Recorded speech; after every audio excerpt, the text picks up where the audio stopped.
శ్రీమాత్రే నమః శ్రీ గురుభ్యో నమః హరి ఓం.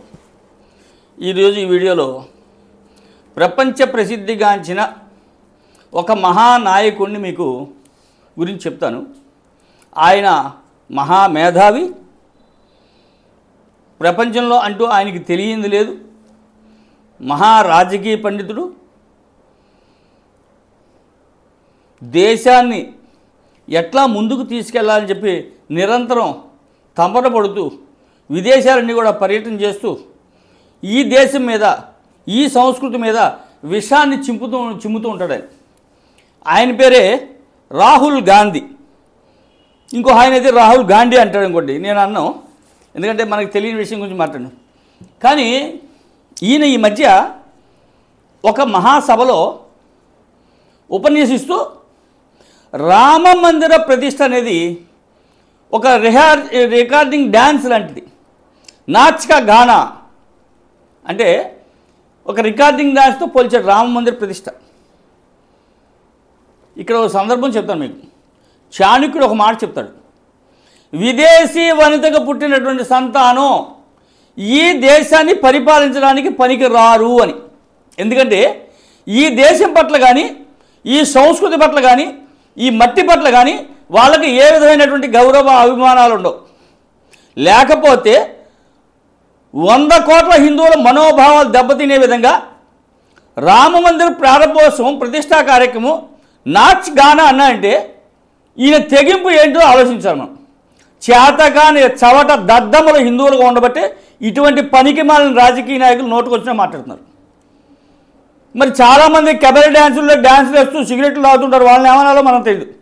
ఏది రిహార్సింగ్ డ్యాన్సో, ఏది డ్యాన్సో, ఏది దేవాలయమో, ఏది బారో, ఏది రిహార్సింగ్ డ్యాన్స్ వేసే వేదికో తెలియనటువంటి రాజకీయ నాయకులు మనం ఎన్నుకోవడానికి సిద్ధంగా ఉన్నాం.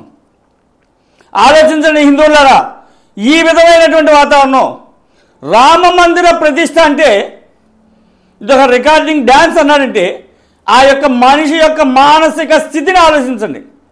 ఇటువంటి వ్యక్తిని దేశానికి ప్రధానమంత్రిగా ఎన్నుకుంటే కాబోయే పరిణామాలు కూడా ఎట్లా ఉంటాయో ఆలోచించండి. హిందువులుగా బతకాలంటే ఇటువంటి వాళ్ళని పూర్తిగా అవాయిడ్ చేయాలి. వీళ్ళు అసలు అధికారంలో ఉండడానికి ఏ మాత్రం కూడా అర్హులు కాదు. అధికారం కోసం, ప్రాకులాటం కోసం వీళ్ళు ఎవరి మీద నిందలేస్తుంటారు. కేవలం ఒకే వర్గానికి కొమ్ము కాసి హిందువుల్ని దూషించేటటువంటి పరిస్థితి వచ్చిందంటే ఎంత దారుణమైనటువంటి మానసిక స్థితితో ఆలోచించాలి. ఈ వ్యక్తి ఈ దేశానికి ప్రధానమంత్రి అవుదామని కలలు కంటున్నాడు.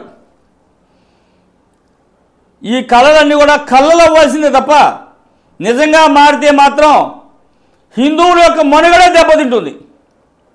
ఏమంటారండి, అయోధ్యలో రామ మందిర ప్రతిష్ఠ నాచ్ కా గానా రికార్డింగ్ డాన్సా?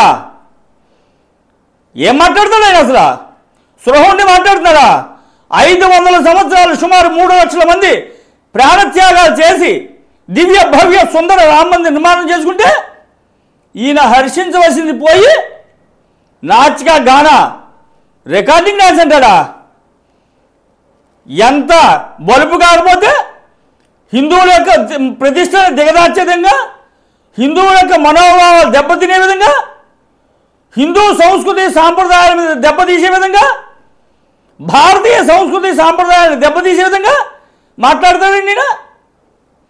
ఇంత దారుణమా? ఇటువంటి వ్యక్తిని ముందు దేశం నుంచి బహిష్కరించవలసిందే, లేదా రాజకీయాలకు దూరంగా అయినా చేయాలి, జీరో చేయవలసిందే. ఇటువంటి వాళ్ళు దేశానికి ఏ మాత్రం కూడా యోగ్యమైనటువంటి వాళ్ళు కాదు. కనీసం మనం భారతదేశంలో ఉన్నాము, భారతదేశానికి ప్రధానమంత్రి అవ్వాలని కళ్ళగంటున్నాము అనేటటువంటి స్పృహ కూడా లేకుండా రామ మందిర ప్రతిష్ఠ నాచ్ కా గానా రికార్డింగ్ డాన్స్ అన్నాడండి. ఈయన మానసిక పరిపక్వత లేనటువంటి వ్యక్తి. ఈయనకి రాజకీయ అనుభవం శూన్యం, సమాజం పట్ల అవగాహన శూన్యం, దేశం పట్ల అవగాహన శూన్యం. ఇటువంటి శూన్యమైనటువంటి వ్యక్తిని మనం ఎన్నుకుంటే ఉండే పరిణామాలు ఏంటో హిందువులారా ఆలోచించండి. తస్మాత్ జాగ్రత్త. హరి ఓం తత్సత్. జై హింద్.